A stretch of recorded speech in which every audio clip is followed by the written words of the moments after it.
네, 그럼 시간 됐으니 우리 주님의 기도로 오늘 시간 시작하도록 하겠습니다. 성부와 성자와 성령의 이름으로 아멘. 하늘에 계신 우리 아버지, 아버지의 이름이 거룩히 빛나시며 아버지의 나라가 오시며 아버지의 뜻이 하늘에서와 같이 땅에서도 이루어지소서. 저희에게 일용할 양식을 주시고 저희에게 잘못한 일을 저희가 용서하오니 저희 죄를 용서하시고 저희를 유혹에 빠지지 않게 하시고 악에서 구하소서. 아멘. 성부와 성자와 성령의 이름으로 아멘. 네, 반갑습니다. 지난 시간에 제가 코로나에 걸리는 바람에 한 주 자가 치료를 하느라고 여러분을 바로 뵙지 못하고 성서 모짜리 담당 신부님 오셔가지고 진도 나가주셨다고 들었습니다. 맞죠? 네, 그래서 잠깐 조금 그 시간들을 조금 떠올려 보면서 이제 본격적으로 들어가 보려고 하는데 이제 한 번만 더 복습을 하고 시작을 하도록 합시다. 성서 모짜리는 신약 성경에 이 어떻게 형성되었는가를 쫓아가려고 합니다. 예, 근데 모든 이야기들은 처음에 사건이 있었죠. 예. 사건이 발생하고 그럼 사람들은 그것을 체험합니다. 그렇죠? 체험하는 게 있고 그 체험을 누군가에게 전해주죠. 처음 전해줄 때는 어떤 형태일까요? 네, 이야기가 만들어집니다. 이야기로서 다른 사람한테 전해주게 되는 거죠. 네, 전해주게 되는데 마이크를 조금 올렸더니 소리가 약간 울리는 것 같으니까 다시 좀 줄여야겠습니다.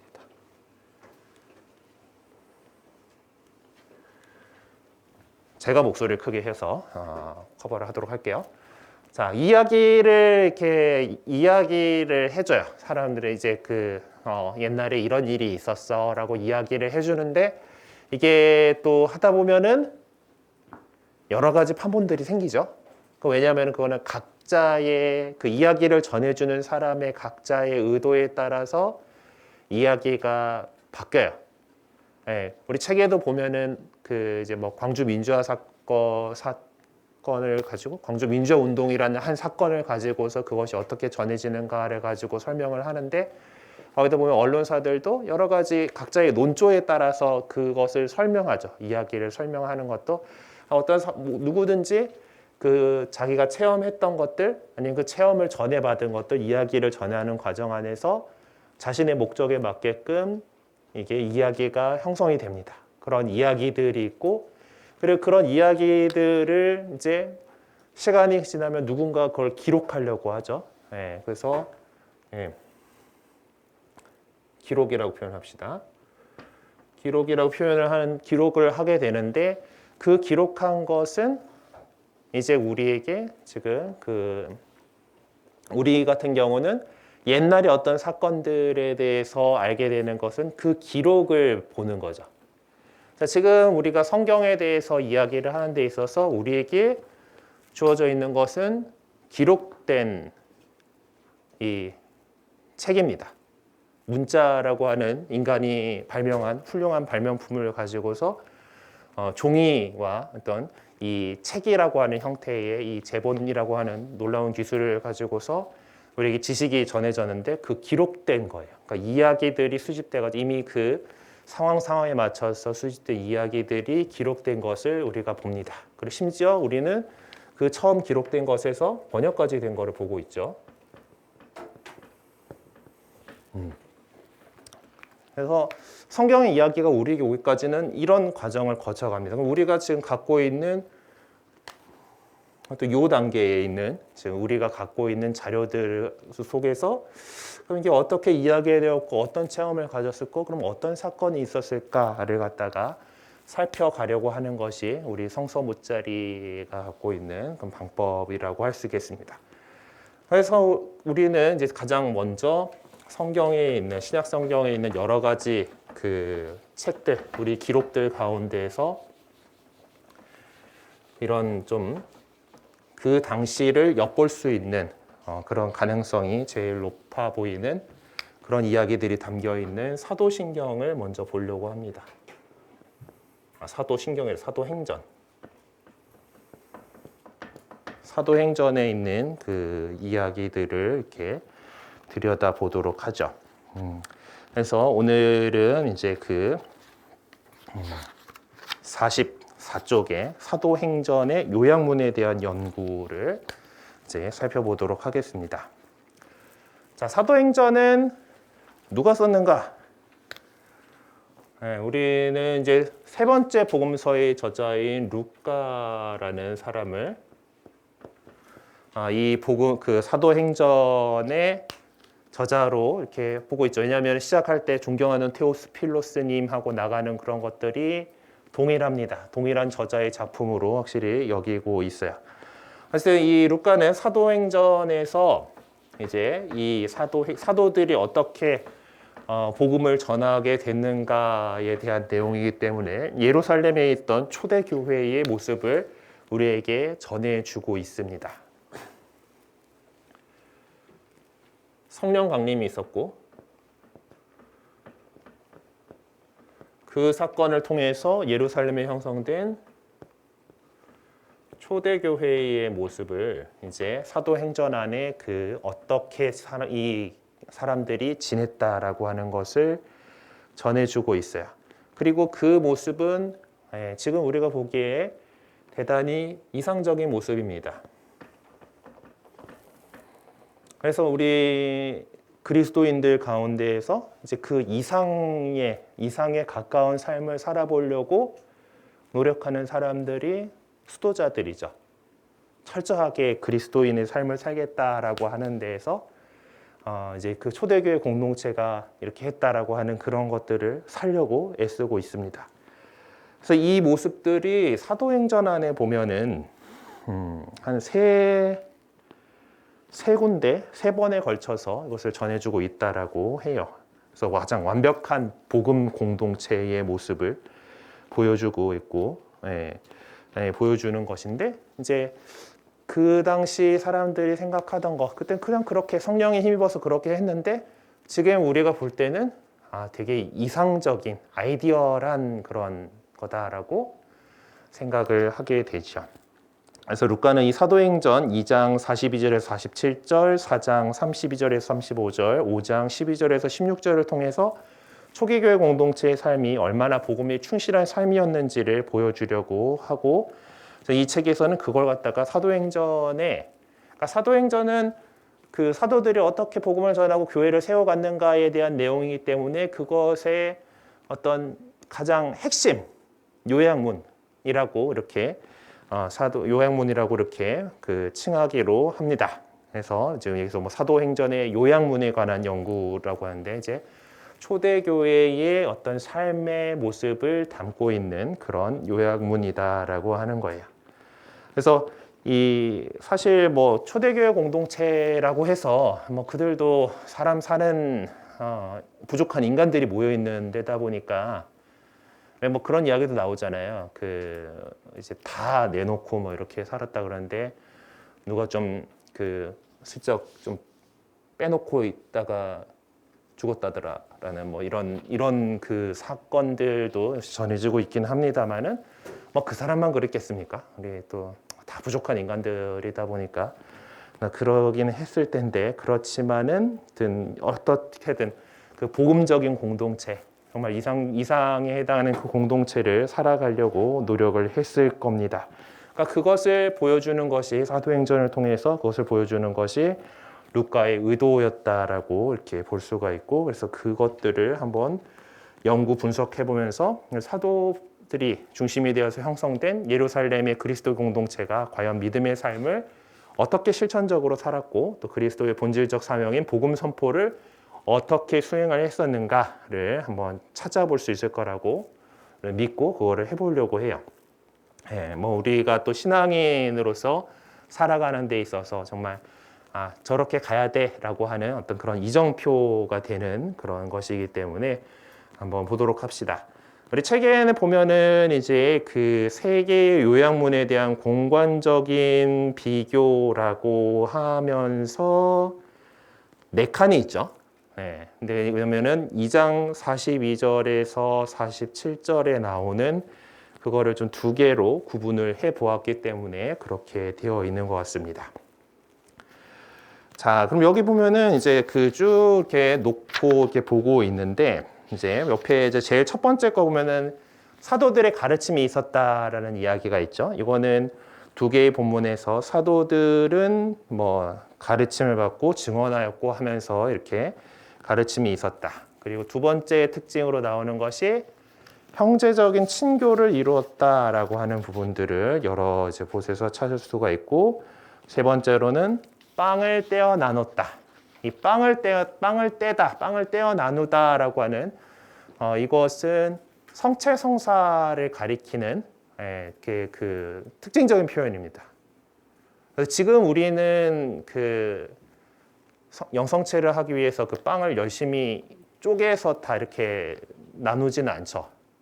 즉 워낙 이제 사람이 많으니까 각각의 하나하나의 그 작은 빵들을 준비를 하고, 그래도 빵을 떼어 나눴다라는 것을 하기 위해서 신부님만 큰 제병에다가 성체 이렇게 해서 쫙 쪼개죠. 하느님의 어린 양 하면서.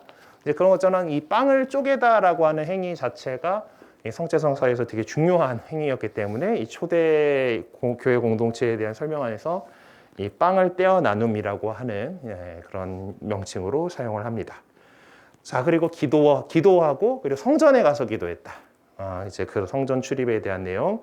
이런 것들이, 이런 행동들이 초대교회 안에 공동체 안에 있었고, 그리고 거기에 대해서 그 다른 사람들, 예루살렘에 사는 다른 백성들의 반응이 어땠고, 그리고 그들 안에서 기적과 표징들이 이렇게 나타났고, 그리고 그 결과로 해가지고 신자가 증가했다라고 하는 것들을 이제 그 이야기들을 한번 쭉 이렇게 펼쳐서 보이고 있어요. 네. 자, 그 첫 번째의 이제 사도들의 가르침 쪽에 보면은 이제 그들은 사도들의 가르침을 받고 친교를 이루며 하고 넘어가는 그 첫 번째 거가 이제 사도들의 가르침이 있고, 그리고 그 4장에 나오는 거는 사도들은 큰 능력으로 예수님의 부활을 증언하였고라고 이렇게 나오고 있는데, 능력으로라고 하는 그것이 이제 디나미스라고 하는 단어예요. 그래서 어떤 다이나믹, 힘, 어떤 그런 걸로 이제 디나미스, 힘, 능력, 기적, 그래서 그런 것들로 이렇게 표현되는 단어고, 증언하다에 해당하는 말이 나중에 이것이 순교하다라는 말이 되는 마르티리온이라고 하는 단어가 여기서 사용을 하게 됩니다. 그러니까 나중에 이제 우리 교회사 안에서 그 순교하는 사람들, 내가 목숨을 내어 바쳐서까지 박해자들 앞에서 복음을 증언하고 하는 그 행동 자체가 가장 큰 증언이다라고 해서 이 증언하다라는 단어가 나중에 순교하다라는 단어로 이렇게 가게 돼요. 자, 그리고 청제적 친교를 이뤘다. 그래서 그리고 그러면서 그 다음 페이지 넘겨보시면은 이제 우리가 이제 제일 이제 그 보게 된 게 모든 것을 공동으로 소유하였다라고 하는 그 말이죠. 상당히 이제 쉽지 않은 일이고, 이제 그리고 우리 교회도 역시 어떤 사유재산에 대해서 분명하게 교리상으로 인정을 하고 있지만은, 역시 초대교회 공동체의 이것처럼 내 사유물이긴 하지만은 내 거긴 하지만은 그것을 어떻게 잘 활용해야 하는가에 대해서 가르치고 있습니다. 그리고 그 수도 생활 하시는 분들 같은 경우는 실질적으로 그것을 하기 위해서 자기 개인의 소유를 완전히 포기하고서 그렇게 살아가고 있어요. 근데 이게 또 만만치 않은 일이기 때문에 이제 어떤 이상으로서 그렇게 나오고 있죠. 그래서 저마다 필요한 대로 나누어주곤 하였다라고 이렇게 얘기를 하고 있는데, 정말 사랑으로 이게 잘 이루어진 공동체라면은 가능한 일이긴 하지만은 현실상에서 이런 일들이 참 쉽지 않더라라는 것이 우리의 경험이기도 합니다. 자, 빵을 떼어 나누면 아까 얘기하면서 말씀드렸었고, 기도와 성전 출입하면서, 예, 이 공동체는 아직까지는 성전에서 기도하고 성전에서 이제 제사를 드리고 하는, 성전에서 모였다라고 해요. 그 당시까지는 아직 유다교에서 완전히 분리된 그런 것으로 된 것은 아닌 상황이니까. 그리고 하느님께 다 유다인들이었으니까요. 그렇죠? 초대교회 사람들이 거진 유다인들이고 나중에 이제 그 이방계도 같이 이렇게 들어오긴 하지만은 그 처음 이제 성령 강림을 겪었던 사도들은 다 뭐 유다인들이고, 유다교라고 하는 정체성을 갖고 있던 사람들이었기 때문에 그래서 성전에서 기도를 이렇게 했다라고 했어요. 자, 그리고 뭐 이제 그 기도하는 일에 전념하였다. 한 마음으로 성전에 모이고 뭐 한나라는 솔로몬 주라에 모이곤 하였다. 근데 맨 마지막 거에 보면은 다른 사람들은 아무도 감히 그들 가운데 끼어들지 못했다라고 하는 그런 약간 그 설명들이 조금 더 들어 있는 것을 볼 수가 있죠. 그리고 백성들의 반응들은 또 봅시다.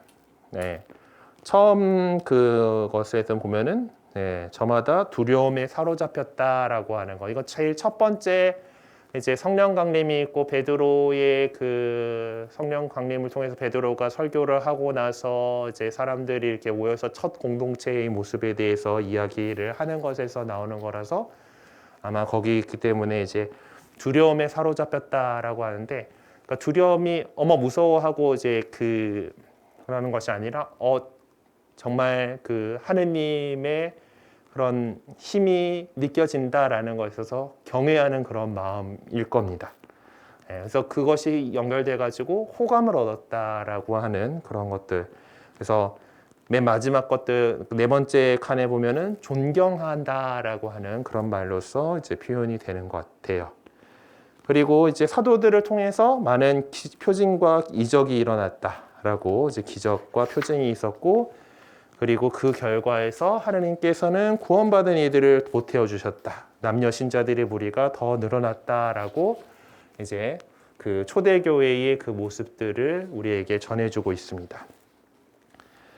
그래서 이제 그 루카는 이제 사도행전에서 이 세 부분에 나오는 요약문을 통해서 독자들에게 첫 번째 그리스도 공동체가 어떻게 공동체적인 삶을 완벽하게 복음적으로 살았는지를 생생하게 우리에게 전해주고 있어요. 근데 이것을 우리가 보면서 이 이야기가 초대교회 공동체가 그렇게 복음적으로 철저하게 살았다라고 보고서를 우리에게 주는 것이 아니라 그렇게 사는 것이야말로 복음적으로 완벽한 삶이 될 수 있다. 그래서 그 어떤 공동체 우리 그리스도 공동체의 이상형으로 제시해 주기 위한 루카의 심오한 의도가 담긴 신학이다라는 사실을 잊어서는 안 되겠습니다. 그래서 이상적인 복음 공동체의 그 상을 제시를 해줌으로써 그리스도교의 공동체라고 한다면은 그렇게 살아야 한다라는 당위성과 또 삶의 의미와 또 그렇게 살 수 있는 방법까지 제시해 주고 있는 거예요. 그래서 이 세 개의 그 요약문을 이렇게 비교해 놓고 보니까 상당한 점에서 유사성을 띠고 있다라는 것을 알 수가 있습니다. 그러니까 첫 번째 요약문인 2장 42절에서 43절과 47절 세 번째 문장 그 속에서 나머지 두 개의 요약문에 나타나는 핵심적인 주제들이 거의 다 내포되어 있다라는 것을 알 수가 있죠. 그리고 첫 번째 요약문에서 예루살렘 공동체가 살아온 복음적인 삶의 실천적인 모습을 자세하게 전해주고 있는데 그것을 7가지로 우리가 요약해 볼 수 있다라고 하겠습니다. 그래서 이제 이 7가지 요소들이 있다라는 그것이 루카가 우리에게 전해주고자 하는 본질적인 내용이다라는 것을 우리가 알 수가 있겠고요. 근데 약간의 차이들은 조금 나죠. 이제 다 똑같게는 하지만은 대부분 같거나 유사한 형태로 나머지 두 개의 요약문 속에서 찾아볼 수 있습니다. 그래서 첫 번째 요약문을 이제 요약문 중에 요약문이라고 이렇게 부를 수가 있겠죠. 예루살렘 공동체가 살아온 복음적 삶의 7가지 핵심적인 요소들을 이제 집중적으로 살펴보고 연구해서 그리스도 공동체가 살아야 할 삶의 원리들을 한번 정리를 해보려고 합니다. 우리 신자 공동체라면은 말씀을 살아야 하는 공동체이기 때문에 우리가 우리에게 있어서 가장 중요하고 필요한 가르침을 정리해 보는 기회가 될 거로 볼 수가 될 것 같습니다. 네, 루카는 사도행전에서 예루살렘 공동체를 복음적인 공동체의 표본으로 제시를 해주고 있죠. 루카가 볼 때 그 공동체는 복음적인 삶에 충실한 공동체였습니다. 그럼 이 예루살렘 공동체는 이제 복음에 충실한 삶을 실질적으로 어떻게 살았는가? 그들이 보여준 실천적인 삶을 우리는 복음에 충실한 삶이라고 말한다라면 그 충실한 삶의 모습을 루카가 어떻게 소개해주고 있는가라고 이렇게 볼 때 이 내용들 안에서 4가지의 구체적인 모습들이 소개가 되고 있어요. 그래서 이것을 복음적 충실성이라고 하는 내용이라고 할 수가 있는데, 자, 그럼 여기서 지금 7가지가 제시되어 있는 것들 가운데에서 어떤 이 공동체가 어떻게 했는가에 대한 내용이 있고, 그 공동체가 한 것에 대해서 그 결과물로서 나온 것들이 있죠. 네. 그래서 그것 결과물로서 나온 거 제일 마지막에 나온 건 신자의 증가. 당연히 결과물이죠. 어떤 이런 행동들에 대한 결과물이고, 백성들의 반응 역시 공동체의 그 삶에 대한 결과물이죠. 사람들이 그렇게 반응을 한 거고, 그리고 기적과 표징도 어떤 그런 삶을 살았던 성령께서 함께 하시는 교회 공동체가 내놓은 결과물일 겁니다. 그렇다면은 요 앞에 1, 2, 3, 4 복음적 충실성이라고 얘기를 할 것은 4가지. 여기 그 앞에 있는 4가지죠. 그래서 가장 첫 번째는 뭘까요? 사도들의 가르침.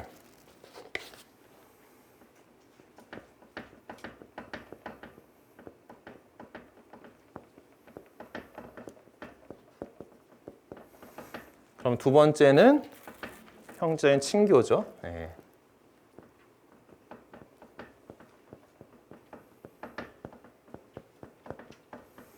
세 번째는 빵을 떼어 나눴다.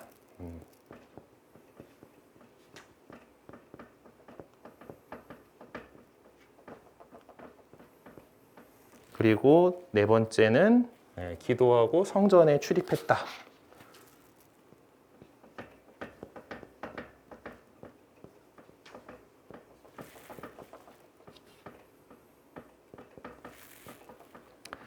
자, 이런 것들 보면은 이제 사도들이 가르침을 들었다라고 하는 것은 오늘날에 있어서 우리 교회 공동체 안에서 이루어지는 교리 교육, 복음 선포 이런 것들이 되죠.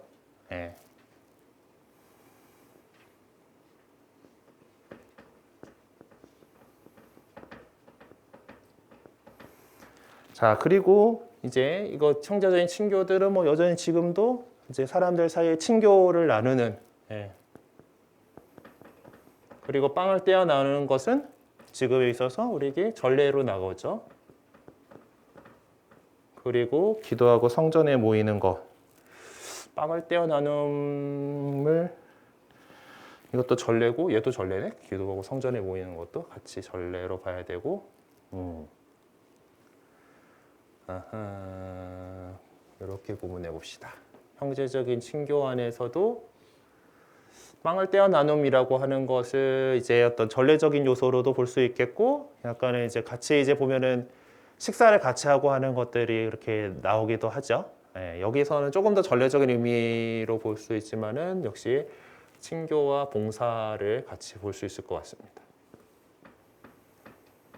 그래서 이제 우리 교회 공동체다라고 하면은 이런 것들, 자, 말씀이 있어야 되고, 친교가 있어야 되고, 봉사가 이루어져야 되고, 전례가 이루어져야 된다. 그래서 어떤 이 조금 뭐 유식해 보이는 표현으로 이렇게 그리스말 이런 것 좀 써주면 그거잖아요, 그렇죠? 사도들의 가르침을 디다케라고 해요. 그리고 친교, 친교는 보통 코이노니아라고 하죠. 그리고 봉사를 디아코니아라고. 그리고 전례를 리투르기아, 레이투르기아.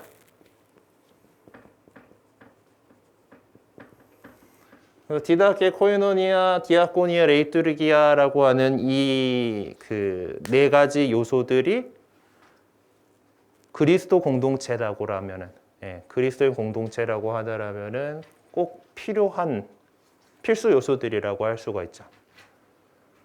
자, 내가 속해 있는 공동체가 과연 정말 그리스도교적인 공동체인가?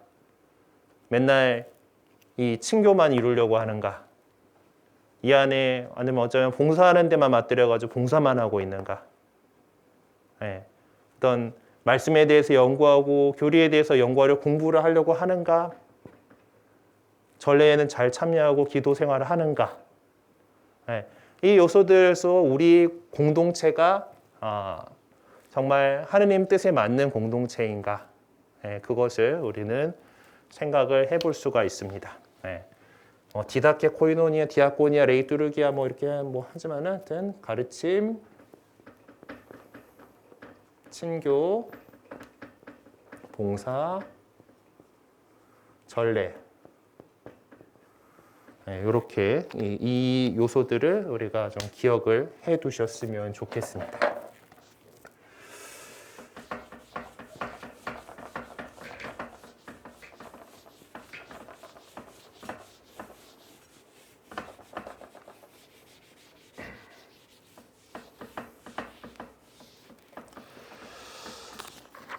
자, 다음 페이지로 넘어가서 이 복음적인 삶의 7가지 핵심적인 요소들 가운데에서 이 4가지 요소를 복음적인 충실성이다라고 하면은 그 나머지 3가지는 그런 삶의 결과들이라고 할 수 있죠. 그것은 공동체의 모습을 빛나게 하는 것들인데 그것은 아까 나머지 3개 첫 번째 거는 백성들이 어떤 반응을 보였는가? 백성들의 반응, 그러니까 사람들에게 좋은 평판을 받는 것. 그리고 그 안에서 기적과 표징이 일어난다. 하느님께서 하신 일들이 일어난다라는 거예요. 기적과 표징. 그리고 세 번째로 그 결과 믿는 사람들이 늘어난다.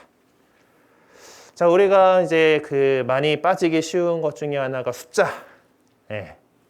복음화율 뭐 이렇게 해가지고 복음화가 더 이렇게 뭐 잘 된 거가 신자 수가 뭐 인구에서 얼마나 됐는가 이런 것들을 따지게 됩니다. 아무래도 쉬워요, 그게. 그렇죠? 숫자 세는 거가 제일 쉬운데 여기서도 제 세 번째 부분이죠. 그러니까 우리가 그 정말 복음화된 공동체로서 아까 나왔던 저 가르침, 친교, 봉사, 전례에서 이제 충실하고 그런 복음적인 충실성을 가지고 살아간다라면은 거기에 대해서 자연스럽게 도출되는 결과인 거죠. 세상 사람들이 교회를 좋게 본다. 우리 가톨릭 교회가 그동안 이 안에서 어떤 그 같이 서로 사랑하는 모습들, 그리고 세상에 봉사하는 모습들, 그리고 거룩하게 전례를 하는 모습들, 그리고 이 세상에서 예언자적인 소명을 가지고서 정의를 위해서 올바르게 목소리를 내는 그런 모습들을 보고서 사람들이 더 나도 천주교 신자가 되고 싶어라고 하면서 신자가 늘어나게 되는 거예요. 그 안에서 어떤 뭐 기적들과 첫 번째 반응이 그거였죠. 좋게 보는 거죠. 나도 저기에 함께 하고 싶다는 호감을 갖게 되는 거고, 그리고 또 그 안에서 이제 정말 기적들이 일어나게 됩니다. 뭐 지금도 현대과학으로 설명할 수 없는 기적들이 일어나고 있어요. 그리고 실제로 그것들을 요구하는 지금 우리나라의 성인 성녀들이 많으시고 복자분들도 많죠. 근데 이제 그런 이제 우리 교회가 이분은 정말 하나님 나라에 계실 겁니다라고 이렇게 시복하고 시성하는 그 복자 품에 올리고 성인 품에 올리는 것은 교회가 이 사람들은 정말 하느님 나라에 걸어가신 정말 훌륭한 분으로 우리가 공적으로 공경해야 될 분들입니다라고 선포하는 것들인데 이 10억 시성 과정에서 보면은 기적이 일어났는지가 중요한 요소입니다. 예. 그래서 어떤 성인이 될 만한 사람이 있으면은 이제 그분에게 기도를 많이 했어. 기도를 많이 해가지고 그런 걸 통해서 정말 현대 과학이 설명할 수 없는 그런 기적이 일어난 사례가 있어야지 복자품의 성인품에 오르실 수가 있어요. 우리나라 성인들은 다 순교자시잖아요, 그렇죠? 순교했다라는 그 사실이 기적으로 인정돼서 기적 심사가 하나 면제된 거예요. 우리나라 그리고 103일 순교 성인, 그러니까 원래 복자품 올라갈 때 한 번, 성인품 올라갈 때 한 번 이렇게 기적 사례가 필요한데 성인품 오르실 때는 교황님께서 요한 바울 2세 교황님께서 이렇게 누가 선교사가 가가지고 이렇게 뿌린 신앙이 아니고 어떤 스스로 신앙을 받아들이고 그렇게 순교까지 했다는 것 자체가 또 기적이다라고 하셔가지고 그렇게 돼가지고 성인품에 오르신 거지. 우리나라에는 사실 조금 이제 이 기적에 대한 것들이 조금 좀 약합니다. 지금 우리 두 번째 신부님 있잖아요. 최양업 토마스 신부님 같은 경우는 순교 당하시진 않았죠. 근데 가지만은 사실 뭐 김대건 신부님은 순교 당하셔가지고 이제 그러지만은 신부로 1년밖에 못 살았잖아요. 한 일은 별로 없단 말이에요. 없다고 할 수는 없지만은 최양업 신부님에 비하면은 그렇게 뭐 일을 하고 자시고 할 틈이 없이 이렇게 순교를 하셨어요. 근데 순교하셨기 때문에 성인품에 오르셨지만은 최양업 토마스 신부님은 정말 많은 것을 숨어서 이제 다니면서 교우들을 돌보고 이렇게 하시다가 질병으로 막 장티푸스로 보기는 하는데 이제 그렇게 돌아가셨어요. 그러니까 이제 순교를 한 게 아니잖아요, 지금. 순직하시긴 했지 순교한 건 아니다 보니까 이게 기적 사례가 요청이 돼요. 자, 그런데 우리나라 신자들이 이제 좀 좀 유럽 같은데 조금 이제 우리 교회 역사가 긴 동네는 성인품에 오를 만한 그런 분이 있다 하면은 그 지역에서 아주 열심히 그분께 기도를 합니다. 아직 복자 성인 뭐 이런 오르지도 않았는데, 근데 우리는 성인들한테만 기도해요. 예. 이럴 만한 분이다라면은 계속 또 기도를 청하고 이제 그래서 그런 과정 안에서 우리가 기도하는 그 과정 안에서 기적이 생길 수 있는 그러니까 어떤 부산물이에요, 기적은. 예, 그 다음에 일어나는 건데 그런 것들이 좀 부족하지 않은가 살짝 옆길로 세가지고 좀 말씀드려 보았습니다. 그래서 우리나라의 여러 지금 최영업 신부님을 비롯해서 이제 10억 시성 이제 준비 중인 많은 분들이 있어요. 또 이제 근현대사의 민족의 상잔이라고 하는 그 아픔 속에서 순교하신 분들도 또 분명히 있고, 하여튼 여러 가지 이제 좀 준비가 되고 있는 것들, 그리고 또 김수환 스테파노 추기경님 같은 경우도 아주 훌륭한 삶을 사셨기 때문에 충분히 성인품에 오르실 만한 그런 분이라고 생각을 하는데 그런 분들한테도 우리가 지금 아직 뭐 성인이나 복자나 그러지는 않지만은 그런 훌륭한 분들이 있다라면은 기도하고 또 그 안에서 어떤 기적들이 일어나고 그 사례가 수집이 되고 그래야지 공식적으로 어떤 성인품이 올라서 이제 전 세계 교회가 함께 공경하는 그런 게 가능하게 됩니다. 이거는 곁다리에 보통 이제 다 초롱초롱해지시긴 하죠. 우리 진도 더 나가보도록 합시다. 그래서 이 공간 도식을 보면서 우리가 예루살렘 공동체에 충실했던 이 복음적 삶의 모습이 어떠했는지를 이제 알 수가 있어요. 근데 사실 이것은 결론에 해당하는 것들입니다. 이렇게 살아야 돼가 이제 결론적으로 제시되는 거라고 할 수가 있어요. 그래서 이것들을 자세하게 분석하면서 이 결론에 해당하는 내용들의 의미가 무엇인가를 좀 밝혀보도록 합시다. 그래서 차근차근 요 요소들을 하나하나 이제 상세하게 이렇게 보도록 할 거고요. 그리고 그것은 역시 우리에게 있어서 이 복음 말씀이라는 것이 지금의 우리에게 어떤 의미인가, 복음의 현재화에도 기여하게 될 것입니다. 그래서 이 세상에서 우리가 복음을 살아가려고 하는 그 노력을 하는 것, 또 다른 형태의 노력을 하는 것, 그것이 바로 또 우리가 이것들에 대해서 충실하게 살펴보려고 하는 거죠. 자, 그러면 먼저 이 네 개의 충실성에 관한 내용들을 살펴봅시다.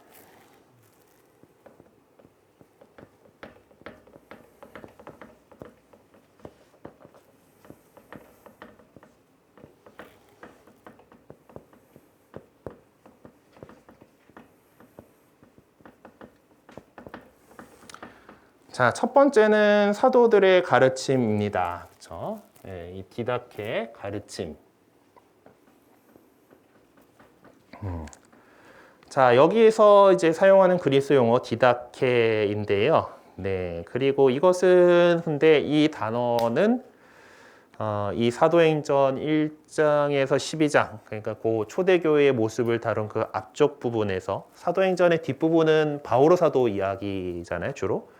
예, 거기서 지금 이 2장 42절과 5장 28절에 이렇게 그 사용되고서는 나오지는 않는 단어입니다. 그리고 5장 28절에서는 오히려 이 가르침이라고 하는 단어는 이제 사도들의 가르침이라기보다는 이제 대사제가 사도들을 신문하는 과정에서 당신들은 온 예루살렘에 당신들의 가르침을 퍼뜨리면서라고 이야기를 하는 거기서 이렇게 나오고 있습니다. 그러니까 이 가르침, 디다케라고 하는 단어 자체는 일반적인 단어라는 것을 우리가 알 수 있죠. 어떤 어떤 우리 교회 용어다라기보다는 정말 그냥 그 가르침, 일반적인 그 중립적인 그런 용어고, 그리고 그 가르침은 기본적으로 믿지 않는 사람들, 비신자들, 비그리스도교인들을 갖다가 그리스도 신앙으로 올 수 있도록 가르치는 내용이다라는 것을 이렇게 알 수가 있습니다. 자, 그래서 그래서 사도행전에서 보면은 디다케라는 단어보다 이제 또 디다스코라고 하는 동사, 그러니까 그 가르침이라고 명사화된 것이 아니라 가르치다라고 하는 동사, 디다스코 동사는 이제 상당히 제법 사용을 하고 있는 것을 발견할 수 있다고 해요. 있다고 해요라고 하는 것은 뭐 저나 여러분이나 막 이런 것들까지 분석을 하면서 공부를 할 수준까지는 아니다라는 거죠. 이거는 성서 신학자들이 열심히 이제 분석하고 이렇게 하게끔 두면 되는 거고. 그리고 뭐 사실 이런 것들은 요즘은 이제 컴퓨터 기술이 많이 좋아져서 이제 성경에 대해서 이런 분석하고 하는 프로그램들이 있어요. 이제 거기서 요 단어 몇 번 나왔니 하고 이런 것들은 딱 클릭해 보면 나오는 거니까 그런 것들 이렇게 따져보면서 논문을 써야 되는 사람들이 그렇게 하도록 두고요. 우리는 그냥 요 내용들을 한번 살펴봅시다. 사도행전 5장 42절에서는 이제 사도들은 날마다 성전에서 또 이 집 저 집에서 끊임없이 가르치면서 예수님을 메시아라고 선포하였다라는 말로서 이 새 요약문을 끝맺음하고 있습니다. 쉬지 않고 가르쳤다. 그러니까 이 가르침이 대단히 중요한 것이고 열심히 이제 했다라는 것을 이렇게 볼 수가 있죠. 그럼 그 사도들이 그렇게 쉬지 않고 가르친 것이 내용이 무엇인가를 한번 좀 살펴보도록 합시다. 사도행전 5장 30절에서 31절이라고 하는데요. 사도행전 5장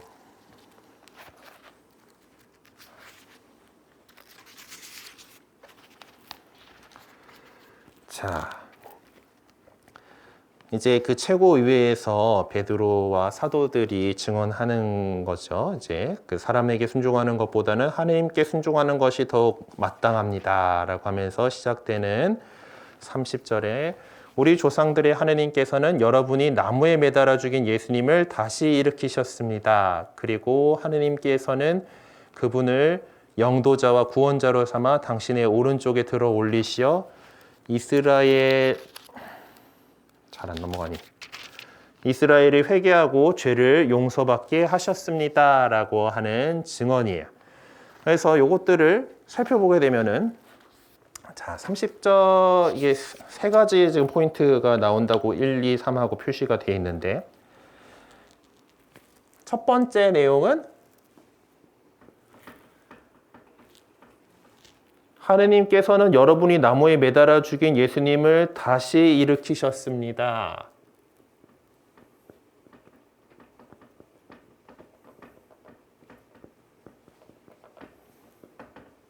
그러니까 즉 예수님께서 부활하셨습니다 라고 하는 말이죠.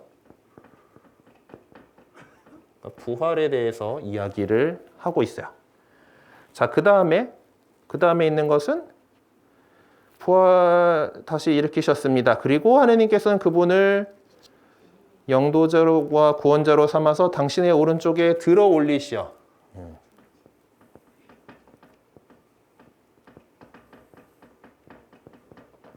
곧 승천하셨다. 들어 올리셨고 그리고 나서 이스라엘이 회개하고 죄를 용서받게 하셨습니다.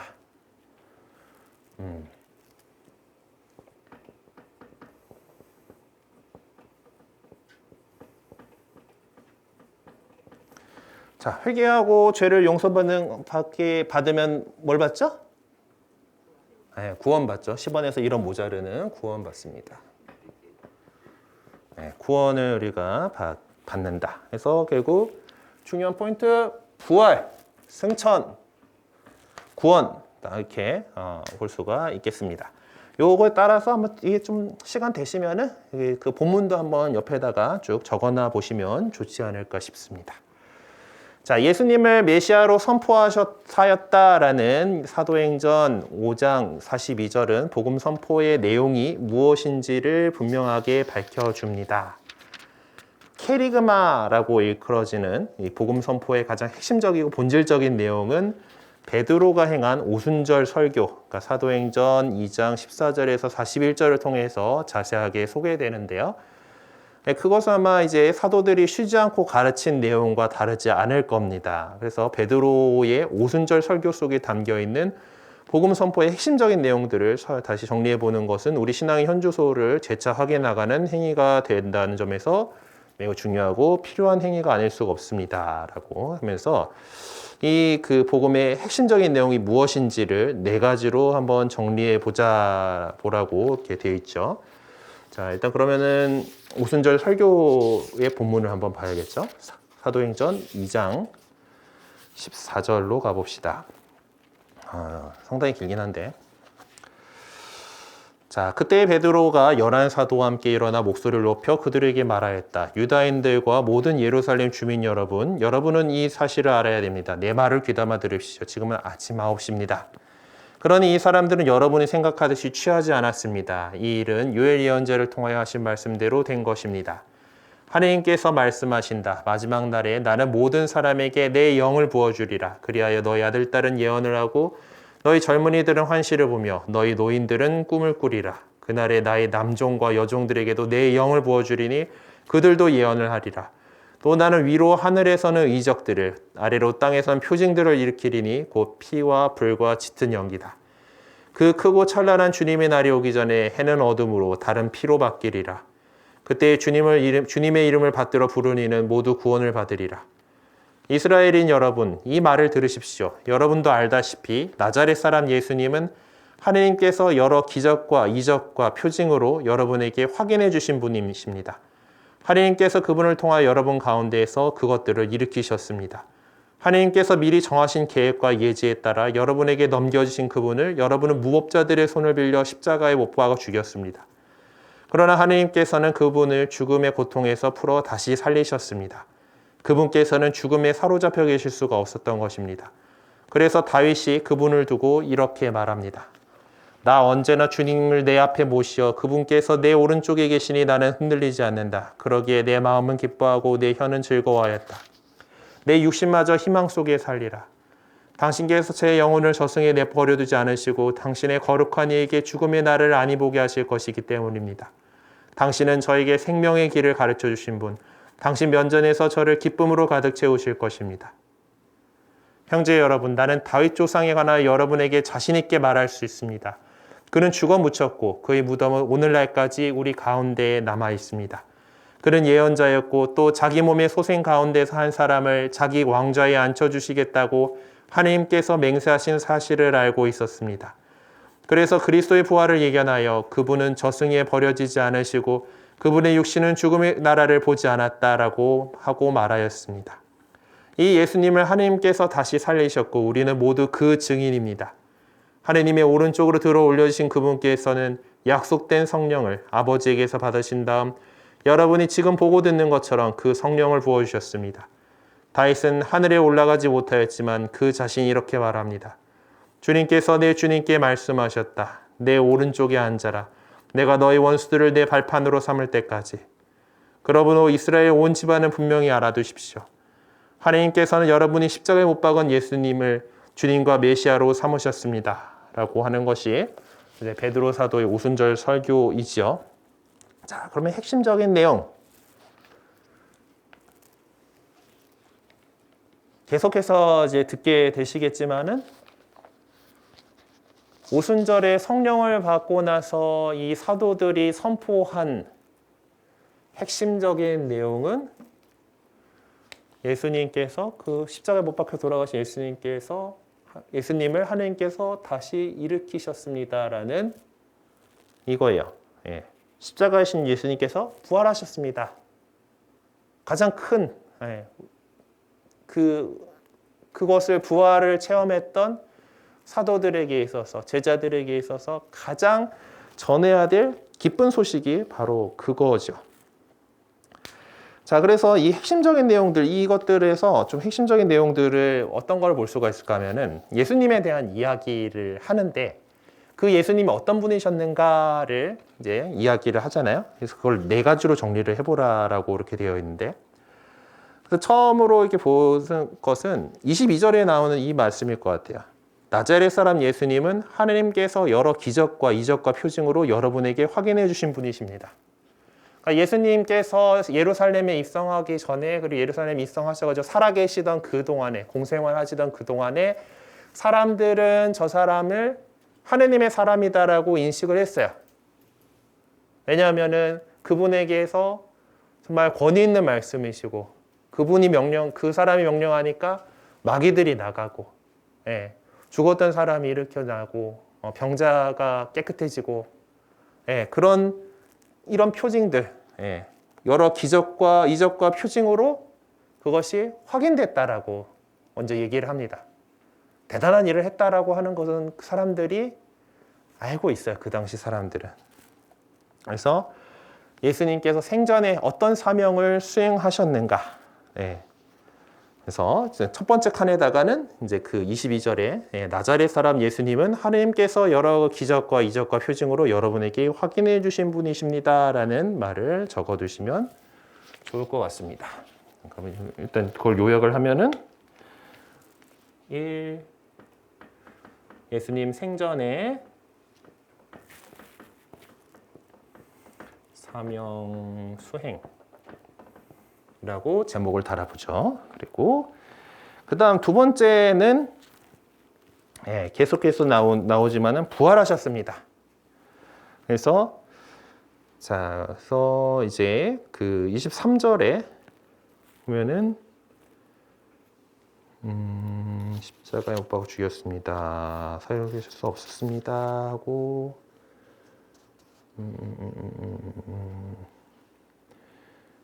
그거보다 이제 32절이 나오려나? 하여튼 32절의 그것들을 봅시다. 이 예수님을 하느님께서 다시 살리셨고 우리는 모두 그 증인입니다라고 하는 것을 우리가 볼 수가 있겠죠. 그래서 그 예수님의 죽음에 대해서는 좀 뭐 이렇게 할까? 이제 그분을 23절에 나오는 그분을 여러분은 무법자들의 손에 빌려 십자가에 못 박아 죽였습니다라고 이제 보죠. 이제 그래서 예수님의 십자가 죽음과 부활을 이제 요 두 구절에서 찾아볼 수가 있을 겁니다. 자, 그리고 세 번째는 여기서도 나오죠. 승천하셨다라는 거예요. 저 앞에서도 나온 것처럼. 그래서 하느님께서 이제 그래서 33절에 보면은 하느님의 오른쪽으로 들어 올려주신 그분께서는 약속된 성령을 아버지에게서 받으신 다음 여러분이 지금 보고 듣는 것처럼 성령을 부어주셨습니다라고 하는 요것이 이제 그 세 번째 포인트가 되겠죠. 승천하시고 성령을 보내셨다.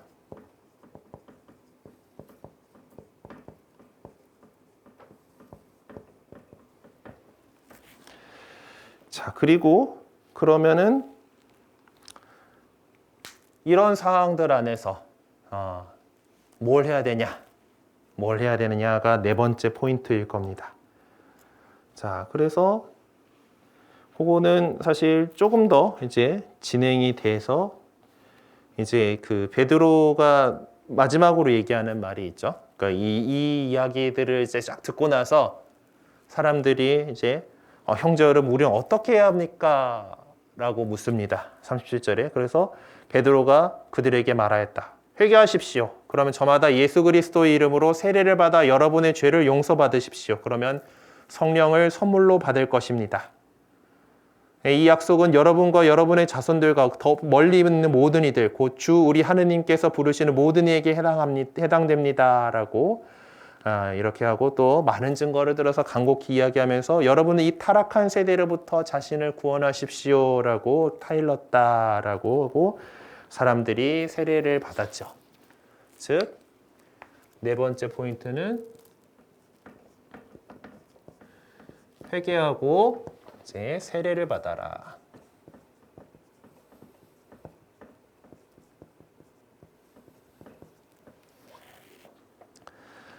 그래서 이제 사람들이 그렇게 해서 그날에 신자가 3,000명 가량 늘었다라고 분당 한 개가 생겼네요. 그렇게 그 많은 사람들이 이제 이 가르침을 보고서 왔다라는 거예요. 자, 어느덧 50분을 이야기를 했죠. 그래서 잠깐 쉬고 우리 11시 반에 다시 모여가지고 더 이어서 나가보도록 하십시다. 저도 오래 이야기하니까 목이 이제 조금 간당간당해서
네, 다 돌아오셨죠?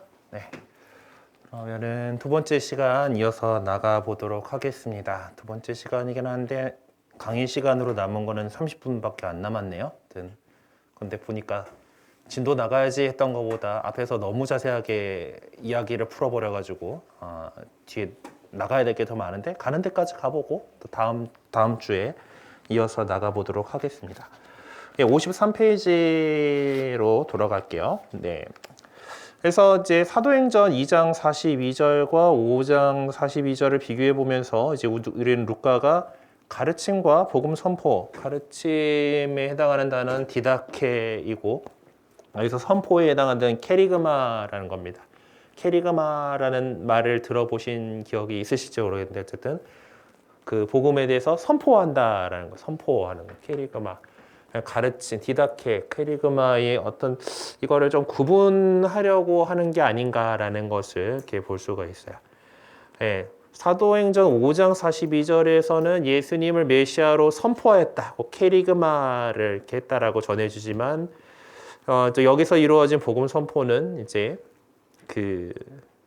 이 선포라는 것은 방향성이 예수님을 그리스도로 아직 알지 못하는 그리스도의 신앙을 알지 못하는 사람에게 신앙의 길로 들어설 수 있도록 선교적인 의미에서 가르치는 것을 좀 의미합니다.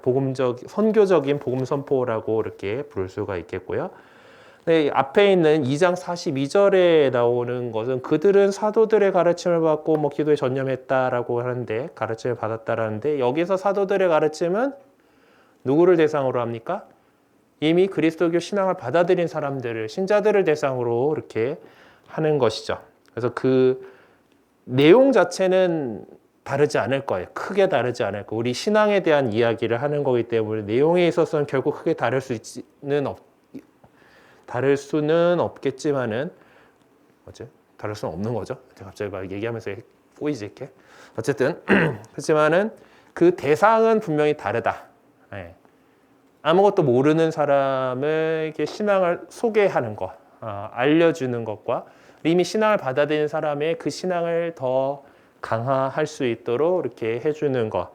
그래서 이것을 이제 사도적인 복음 선포라고 이렇게 부르기로 이렇게 합니다. 그래서 그리고 이제 이 내용들을 살펴보다 보면 우리 그리스도 공동체가 매우 빠른 속도로 성장했다라는 것을 알 수가 있어요.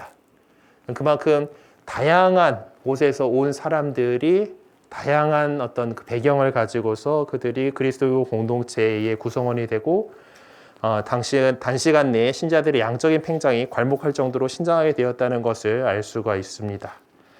그러면 그렇게 갑자기 늘어났다라면은 이 신자 생활에 대해서 또 신앙의 어떤 그 삶을 성숙할 수 있도록 이렇게 교육을 해줘야 된다라는 필요성이 생기게 되는 거죠. 그리고 그것은 복음을 선포했던 사도들의 고유의 몫이, 본연의 몫입니다. 그래서 이제 우리 교회 안에는 사도들의 후계자가 누구시죠? 우리 교회 안에서 사도들의 후계자의 자리는 주교님들입니다. 예, 주교님들이 바로 사도들의 후계자로서 각 개별교회인 우리 같은 경우는 서울 대교구라고 하는 이 단위들 어떤 개별교회로 이렇게 부르게 되는데 그 개별교회의 모든 사람들을 이끌어가는 거예요. 그래서 교구장 주교님의 중요한 역할 중에 하나가 교리교육이에요. 그래서 우리 예비신자 교리서는 요만하거든요. 얇은 그 책 아시죠? 우리 책만 해요. 예비신자 교리서. 우리 서울대교에서 나온 거 말고 우리 주교회에서 나온 그 책자 같은 경우는 이제 그런데 공식 교리서가 있어요. 가톨릭 교회 교리서라고 들어보셨는지 모르지만 이따시만한 책이 있습니다. 가톨릭 교회 교리서 해가지고 근데 거기 서문에 보면은 이 교리서가 누구를 위해서 있는 거냐면 교리 교육을 해야 될 주교들을 위해서 기본적으로 주교님들이 대상이고 그리고 그 주교의 협조자인 사제들 그리고 또 더 열심히 알아보려고 하는 모든 신자들에게 이제 그 교리서를 이제 만들었다를 위해서 만들었다라고 그렇게 얘기를 하고 있어요. 그만큼 이제 사도들이 해야 되는 그 중요한 역할, 그리스도인들을 잘 가르쳐 가지고 그리스도인답게 살아갈 수 있도록 하는 거예요. 그건 지금까지도 마찬가지야. 저는 신부죠. 성품 성사로 이 직무사제직을 수행하도록 축성받은 사람입니다. 그러니까 그리스도인 공동체들 안에서 하느님의 일을 하라고 따로 떼놓은 거죠. 그래서 사제직분을 수행을 해요. 자, 여러분은 어떻습니까? 세상의 모든 사람들 가운데에서 그리스도인이라고 하는 하느님 백성으로 따로 떼어서 축성받은 분들이에요. 여러분들이 세례받을 때 이마에 축성성류를 바르죠. 물 붓고 난 다음에 크리스마를 바릅니다. 견진 때 또 바르기도 하고. 어쨌든 뭐 세례와 견진은 예전에는 하나였다라고 보는 그런 성사인데, 근데 그 축성성류를 바르는 거는 축성이라고 하는 말은 하느님 거로 따로 떼놓는 거예요. 우리 흔히 그 성물을 축성해 달라고 하는데 그 경우는 성물의 경우는 축복을 받는 하나님 좋은 말씀 좀 베네딕시오, 그러니까 좋게 말해주세요. 하느님께서 복을 내려달라고 해주시는 거를 축복이라고 하고, 신자들의 어떤 여러 가지 삶의 여러 가지 것들에 대해서 축복을 합니다. 예. 차량은 축복을 하는 거죠. 예. 차를 축성을 하게 되면은 하느님 거가 되는 거기 때문에 교회 입장에서는 땡큐한 거긴 하지만은 그 사실 차 축성해 주세요, 집 축성해 주세요 했을 때 뭐 그것을 그렇다고 가가지고 축성 성류를 바를 수는 없는 노릇이니까 어쨌든 그냥 축복해 달라는 거구나라고 알고 이렇게 하는데, 어쨌든 축성이란 개념은 이 세상의 것에서 따로 떼가지고 하느님 것 하는 거예요. 그러니까 여러분도 그리스도인으로 세상에서 축성돼서 하느님 백성으로 있는 사람들이에요. 그래서 사제직분을 수행을 하죠. 예수 그리스도의 사제직을 수행한다고 해서 예언자직, 사제직, 왕직 얘기 들으셔보셨을 겁니다. 자, 그러면은 저 같은 성품 성사를 통해서 하느님 백성 안에서 또 한 번 더 이렇게 축성해 놓은 사람들은 사제잖아요. 그 사제직분을 수행을 하는데, 그럼 저희의 사제직과 일반 신자들의 사제직은 어떻게 다른가 하면은, 저희들의 직무사제직의 방향은 보편사제직을 수행해야 되는 신자들을 향해 있어요. 여러분들을 향해 있어요. 여러분들을 한테 잘 가르쳐고 그렇게 해가지고 여러분들이 나가서 복음 선포를 할 수 있도록 세상 사람들 안에서, 우리가 아까 그 초대교회 공동체가 이렇게 함으로 있어서 사람들에게 호감을 얻어서 구원받은 사람들이 더 늘어났다고 그랬잖아요. 그런 식으로 할 수 있도록 그 사제직의 방향이 다르기 때문에 가톨릭 교회 교리서 안에 보면 그렇게 표현을 해요. 그 본질에서 다른 이유는 그 사제직이 수행되는 대상이 다르기 때문이다라는. 신자들의 보편 사제직은 세상을 향해서 사제직을 수행해요. 그러니까 뭐 빠져나가 봅시다. 잠깐 뭐 진도는 모르겠고. 우리가 흔히 이제 사제라고 하는 계급들은 일반적인 종교상에서 신이 있죠. 인간이 있고 그 사이를 이어주는 사람을 보통 사제라고 표현합니다. 그래서 이 로마 시대에 이제 그 대제사장들 있잖아요. 제사장들이 거기 신전에서 사제들을 갖다가 폰티펙스라고 불렀는데, 그것을 이제 그 라틴어 어원을 쫓아보면은 다리 놓는 사람이 신과 인간 사이를 이어주는 사람이다라고 하고, 그리고 이 사제들은 어디서 나옵니까? 백성들 사이에서 뽑혀서 나와요. 네.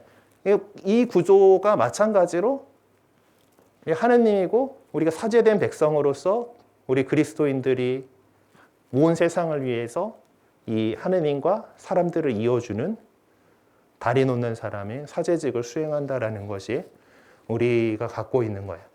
그거를 더 잘 할 수 있도록 그 백성들 안에다가 직무로서 사제직을 수행할 사람들을 뽑아가지고 이렇게 가르치고 또 전례를 이루고 전례를 진행하고 또 이렇게 또 뭐 다스린다라고 표현하긴 하는데 좀 그 느낌이 좀 애매하긴 하지만은 어쨌든 이제 뭐 교구나 뭐 본당이나 하는 그런 조직들 안에서 이제 잘 살아갈 수 있도록 이렇게 돕고 하는 거예요. 근데 그래서 그런 그 방향성이 다르다라는 것에서 이게 사도들이 이 당시 그 사람들에게 가르치는 것들, 이미 그리스도인이 된 사람들에게 그렇게 가르치는 것들, 이렇게 잘 살아야 됩니다라고 가르치는 것들과 또한 그 세상에 아직 믿지 않은 사람들에게 선포하는 것들이 이렇게 그런 과정들이 따로 이렇게 좀 구분이 되어 해볼 수가 있습니다. 어쨌든 그렇게 이루어지면은 구원받을 사람들이 늘어난다. 그래서 우리도 이제 잘 배우고 또 이 안에서 우리 본당 공동체 안에서 또 여러 가지 여러분들이 만나는 사람들 그 사이에서 정말 아름다운 하나님께 예수님께서 가르치시는 대로 너희는 서로 사랑하여라라고 하는 그 계명대로 사랑하면서 살아가는 것을 저 사람들은 정말 좋은 사람들이구나라는 것을 사람들이 느낄 수 있게 해주면 당연히 그것은 그렇게 이상적인 상태로 이렇게 살아간다면은 이 초대교회 시절에 그렇게 빨리 늘어날 수 있었던 것들처럼 이제 지금도 역시 뭐 약간 우리 옛날에 뭐 복음화 2020 뭐 이렇게 해가지고 2020년 정도에는 서울시에서 복음화율, 그러니까 신자 비율이 20% 정도를 만들어 갈 거야라고 하는 그런 원대한 꿈을 가지고서 본당도 분가하고 막 이렇게 시설 투자도 하고 그랬던 시절이 있었습니다. 지금 현재의 현실은 여전히 10% 정도에 머물러 있는 상황인데 또 그런 팽창이라고 하는 것이 그거 자체가 목적이 되어서는 안 되지만은 우리가 정말 올바른 공동체를 만들어 나가고 그렇게 잘 살아간다면은 하나님께서 주시는 거다라는 거예요. 당연히. 좋은 것에는 사람들이 모이게 마련입니다. 그럼 그렇게 모인 사람들이 올바르게 그리스도인으로서 잘 살아갈 수 있게끔 잘 배울 수 있고 그렇게 할 것들을 더 열심히 만들어내긴 해야 되죠. 사실 조금 이 양적인 팽창 속에서 어떤 이런 교육들이 잘 이루어지지 못했기 때문에 지금 우리가 겪고 있는 여러 가지 어려움들이 사실 있습니다. 80년대에 상당히 우리 교회가 성장을 많이 했어요. 물론 민주화 과정에서의 어떤 교회의 역할, 가톨릭 교회의 역할들도 분명히 있었지만은 또 어떤 사람들이 이렇게 분석합니다. 강남 개발 시절에 사람들이 뭔가 커뮤니티를 이루어야 되는 곳으로서 종교를 선택을 했었다라는 그러면서 이렇게 이리저리 이제 인맥을 형성할 공간으로서 여러 곳에서 모인 그 사람들이 그래서 강남에 오면 대형 교회가 많잖아요. 제가 사목국에 오기 전에는 압구정 성당에 살았었는데 거기 부주임으로 있었는데 그 옆에 보면은 광림교회 소망교회 이렇게 해가지고 엄청 큰 교회들이 이렇게 있습니다. 압구정 성당도 한때 교우 수가 10,000명을 넘었다 그래요. 엄청나게 그 사람들이 많아고 이제 분가 해주면서 이제 지금은 거기 사는 사람들만 따지면은 뭐 보좌를 못 받을 것 같아 뭐 이런 상태긴 한데 살다가 이제 다들 이제 이사를 가놓고도 그냥 압구정 성당 나오시는 분들이 좀 많아가지고 어쨌든 뭐 이제 그런 성당, 교회 이런 것들이 이제 그 강남 개발 상태에 이렇게 모인 사람들에게 같이 그 커뮤니티를 만들 수 있는 좋은 거리였다라는 거죠. 같은 신앙을 믿고 있다라는 그거를 해가지고 근데 그렇게 해서 이리저리 이렇게 모이면서 우리 가톨릭 교회가 갖고 있는 어떤 그 믿음, 그리스도인으로서의 삶의 형태 이런 것들이 올바로 전수되지 못했기 때문에 지금의 여러 가지 문제들이 나타나는 게 아닌가라고 해석하는 학자들도 있습니다. 그냥 세상 사람들의 어떤 그 논리들이 교회 안에서 더 힘을 많은 사람들이 그 이야기 그거에 따라서 움직인다라는 거예요.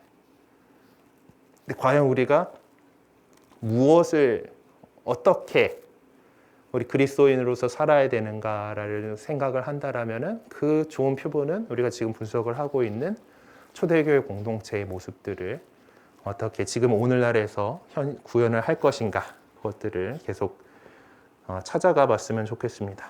다시 책으로 돌아가서 이제 그래서 근데 이렇게 사람들이 이제 이렇게 모여들고 있는데 그들을 가르치고 있던 사도들은 과연 어떤 사람들이었느냐? 사도들도 그닥 별 볼 일 없는 사람들이었죠. 우리가 잘 알고 있듯이 베드로 어부였고 마테오가 좀 세리니까 조금 뭐 나으려나 어쨌든 뭐 그렇게 뭐 뛰어난 분은 없습니다. 그래서 사실 신학을 체계적으로 정리한 거는 나중에 우리가 배우게 될 사도 바오로가 아니었을까라고 이렇게 얘기를 하기도 하지만은 어쨌든 그들은 예수님께로부터 부르심을 받았어요. 사람 낚는 어부를 만들겠다라고 이제 부르셨고, 그리고 3년이라는 공생활 시간 동안에 예수님께서 그들을 데리고 다니면서 그들과 함께하면서 뭔가 많이 가르쳐 주셨어요. 하지만 잘 못 알아들었지. 그들이 뭔가 깨닫고 이렇게 움직이기 시작한 것은 성령 강림 이후였어요. 성령께서 오시고 난 다음에서야 그제서야 그들이 체험했던 예수님 사건들을 알아듣고 이해하게 됐죠. 예수님의 부활을 체험하고 성령께서 오시고 나서야지 그렇게 했습니다. 그래서 그들이 이제 가르치는 것들은 결국 기억했던 것들, 회상했던 것들을 갖다가 그때는 나에게 별로 의미가 다가오지 않았지만은 부활 체험을 거치면서 의미 있게 된 그 예수님과의 그 기억, 그것을 그때의 그 삶을 떠올린 그 회상은 단순히 그때 어땠더라를 얘기하는 어떤 지적인 그런 행동이라기보다는 그 체험의 바탕을, 부활 체험의 바탕을 두고 있는 어떤 신학적인 행위가 되는 거예요. 그렇게 해서 모이고 수집된 예수님에 관한 것들이 가르침의 내용이 되었고, 그것들은 그것들을 갖다가 사도들은 말로 선포했던 것이죠. 그러니까 뭐 우리 조선 시대에 보면 임금님이 말씀하는 다 뭐든 다 받아 적는 그 분들이 있었잖아요. 근데 그렇게 옆에다 속기사를 두고 있었던 거가 아니에요. 예수님도 그랬고 사도들도 그래요. 이야기를 했어, 이야기를 했고, 그거를 또 듣고 이렇게 있었던 사람들이 누군가 또 이렇게 정리를 해가지고, 룻과 같은 사람들이 정리를 해가지고 이렇게 지금 우리가 보고 있는 그런 형태가 되어 있습니다. 하여튼 그렇게 해가지고 입으로 전해지다가 그것이 훗날 이제 문서화됐죠. 기록을 해가지고 이제 글자로 이렇게 남겨진 것이죠. 하지만 여기서 우리가 잊지 말아야 될 것은 그 가운데 있는 부활 체험입니다. 예수님의 부활을 체험한 것. 마치 구약의 이스라엘 백성들이 이집트에서 탈출한 그 체험, 이집트 탈출한 체험을 계속 곱씹고 틈만 나는 대로 다음 세대에게 전해줬던 것들, 그런 사건들처럼 부활이라고 하는 것은 우리 그리스도인들에게 있어서 중요한 체험이고 새로운 파스카 체험인 겁니다. 그래서 루카는 자신의 복음서 서문을 통해서 어떤 과정을 통해서 복음서가 형성됐는지를 진술해주고 있는데요. 그러니까 이제 여러분들과 전해받은 것을 이렇게 전해준다라고 여러 가지 이야기를 들으셨을 겁니다. 저도 당신에게 이제 잘 정리해서 드리는 것이 좋겠다고 생각해가지고 합니다 하고 이렇게 이야기를 합니다. 그래서 이 사도행전 같은 경우는 그 사도들의 가르침에 열중했던 초대교회의 모습을 소개함으로써 그리스도 공동체 안에서 12사도들이 어떤 위치에 있었고 또 어떤 역할을 했는지에 대해서 의도적으로 강조하려고 하는 거죠. 그래서 교회의 신앙은 주님이신 예수님의 가르침과 그분의 삶의 목격증인들이었던 사도들의 복음 선포를 통해서 탄생하고 그것의 기초에서 성숙해 가는 겁니다. 자, 그래서 이제 그 공동체 안에서 행사된 12사도의 중요한 역할은 최우선적으로 이 말씀의 차원, 그 예수님을 직접 옆에서 따라다니면서 보고 배웠던 사람들로서 그것을 전해주는, 그 기억을 전해주는 그런 사람이라는 거예요. 예전에 2014년에 그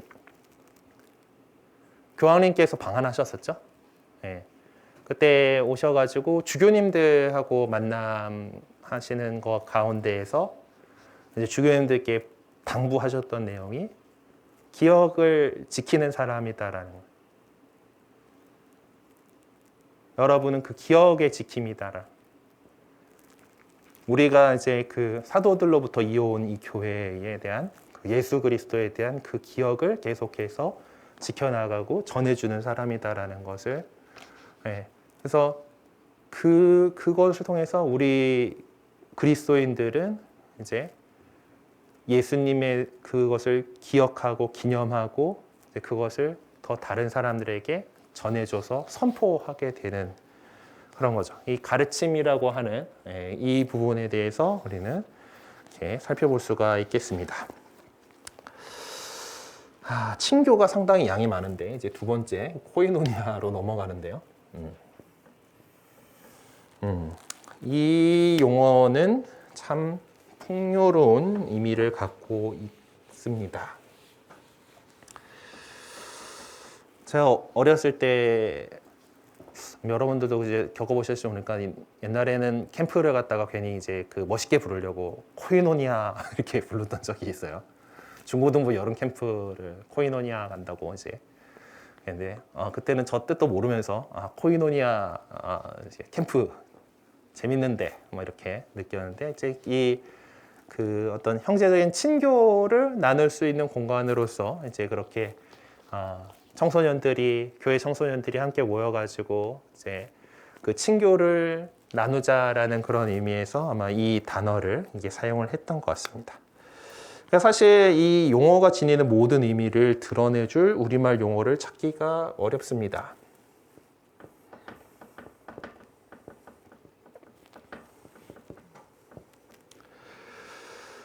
이번에도 지금 그 시노드 하는 과정에서 시노달리타스라고 하는 단어를 갖다가 처음에 공동 합의성이라고 번역을 했다가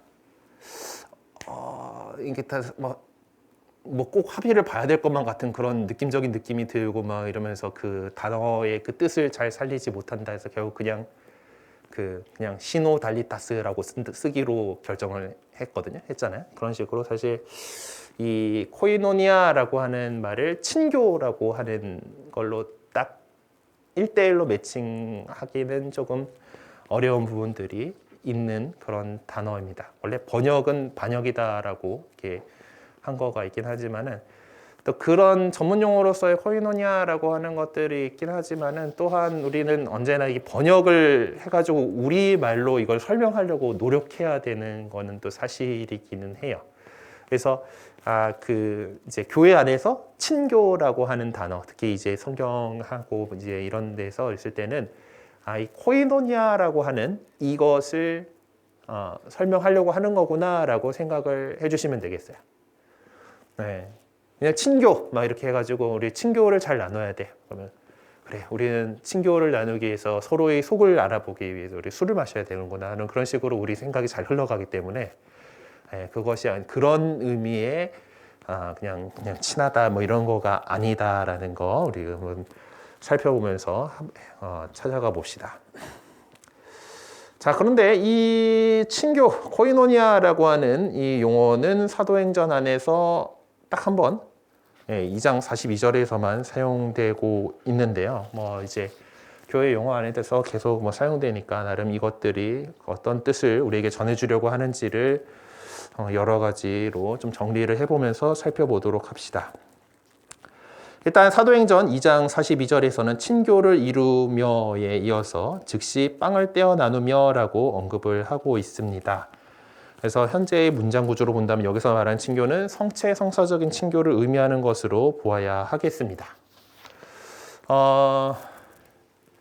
그러니까 이제 그 시노드 얘기를 하는데 시노드가 이제 시노드 정신을 살아가는 교회를 위하여라고 하면서 친교하고 뒤에가 친교하고 참여 사명이라는 그 세 가지 이제 그 키워드를 제시를 하고 있거든요. 친교 참여 사명 이래가지고 지금 진행하고 있는 주교 시노드 그 로고 보시면은 이제 그런 얘기가 나오는데 영문판에 보면 거기서 사용하는 친교로 번역한 거는 요 단어입니다.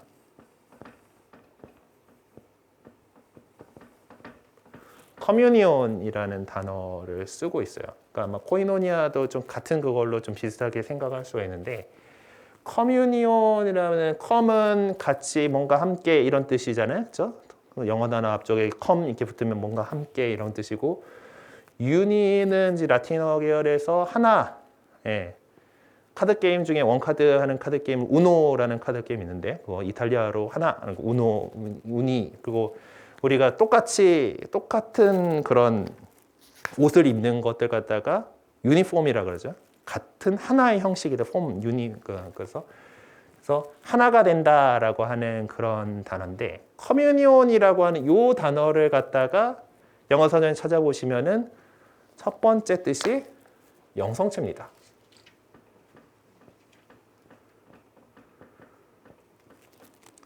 요즘 이제 천연성체 교리들 막 시작들 할 텐데 이제 뭐 그런 것들 이미 찾아보다 그죠. 퍼스트 커뮤니온이에요. 네. 영성체. 그러니까 영성체를 영한다라는 거는 예수님하고 내가 하나가 되는 거죠. 네. 자, 그렇게 하면서 이제 두 번째 뜻이 이렇게 한 그 가르침을 믿고 살아가는 종교적인 의미의 공동체예요.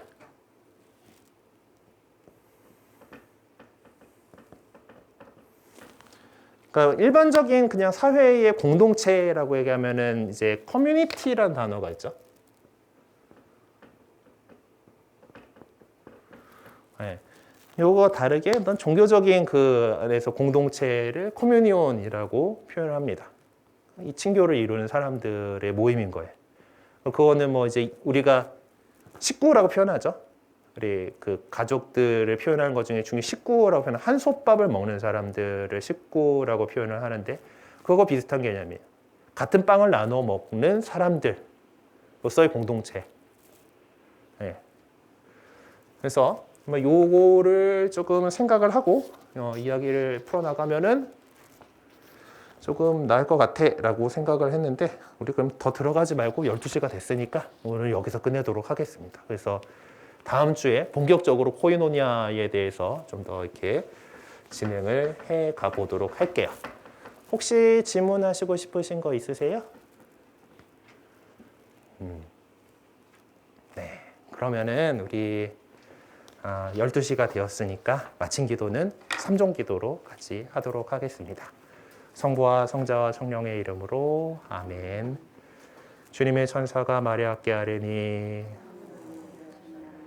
은총이 가득하신 마리아님 기뻐하소서. 주님께서 함께 계시니 여인 중에 복되시며 태중의 아들 예수님 또한 복되시나이다.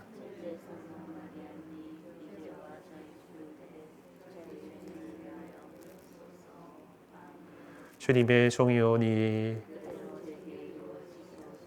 은총이 가득하신 마리아님 기뻐하소서. 주님께서 함께 계시니 여인 중에 복되시며 태중의 아들 예수님 또한 복되시나이다.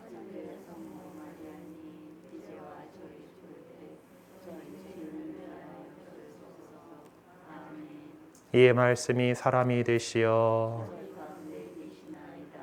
은총이 가득하신 마리아님 기뻐하소서. 주님께서 함께 계시니 여인 중에 복되시며 태중의 아들 예수님 또한 복되시나이다.